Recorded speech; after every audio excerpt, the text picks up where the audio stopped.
Yes, mambo ni aje, mambo ni vipi ewe mwana PMTV. Karibu kwenye updates za kimichezo ambazo sisi bwana leo hii tumeamua tu deal na club ya Young Africans, na tunafahamu na tunaelewa kwamba jana ilikuwa ni mchezo wa mwisho kwenye hatua za makundi, ambapo club ya Young Africans ilicheza dhidi ya JS Kabylie, ambapo mchezo huo ulifanyika visiwani Zanzibar katika dimba la New Amani Complex. Sasa club ya Young Africans ilifanikiwa kuibuka na ushindi wa mabao 3-0. Mabao hayo yakiwekwa kimiani na Laulindo Depu akifunga mabao 2, lakini bao jingine likiwekwa kimiani na Shadrack Isaka Boka. Japokuwa Young Africans ilifanikiwa kushinda mabao 3-0 dhidi ya JS Kabylie, ilishindwa kwenda katika hatua ya robo finali, na hii ni baada ya matokeo ya Al Ahly dhidi ya FAR Rabat kutamatika kwa 0-0 na kuifanya klabu ya Al Ahly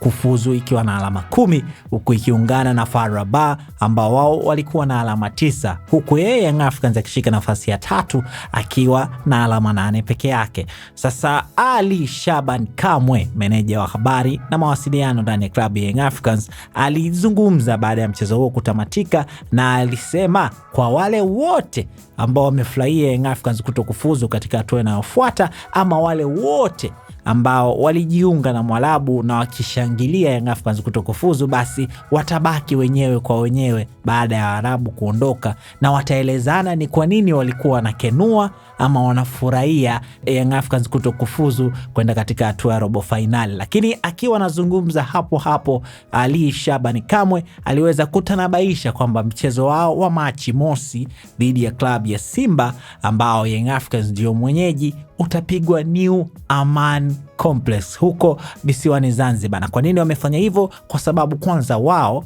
ndio wenyeji wa mchezo, hivyo basi wanaweza kuchagua ni kiwanja gani wanaweza kukitumia kwenye mchezo huo. Sasa rasmi dabi ya Kariakoo itafanyika visiwani Zanzibar, na hii sio kwenye michuano ya Mapinduzi ama michuano ya Muungano, bali hii ni ligi kuu Tanzania bara, ikiwa na mchezo dume kweli kweli ambao utaenda kupigwa visiwani Zanzibar siku ya Machi mosi majira ya 2:30. Sasa wewe pia tuachie komenti yako hapo, unafikiria nini mchezo huu kupelekwa visiwani Zanzibar, na pengine kwa nini klabu ya Young Africans imeamua kupeleka mchezo huo visiwani Zanzibar? Lakini wakati unaacha komenti yako hapo, usisahau kwamba website ya kufanya bashiri ni moja tu, nayo ni pmbet.co.tz, kwa sababu huko hauishi kupata pesa peke yake ukifanya bashiri zako, bali unaingia kwenye draw ya kushindania Toyota IST ambayo inatoka kila baada ya wiki 5.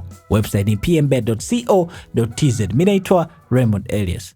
Kwa habari za kijamii, burudani na michezo, sasa unaweza kuzipata kwa urahisi zaidi kupitia tovuti yetu ya pmtv.co.tz au pakua app ya PMTV kutoka Play Store na App Store. Sasa PMTV, kiburudani zaidi.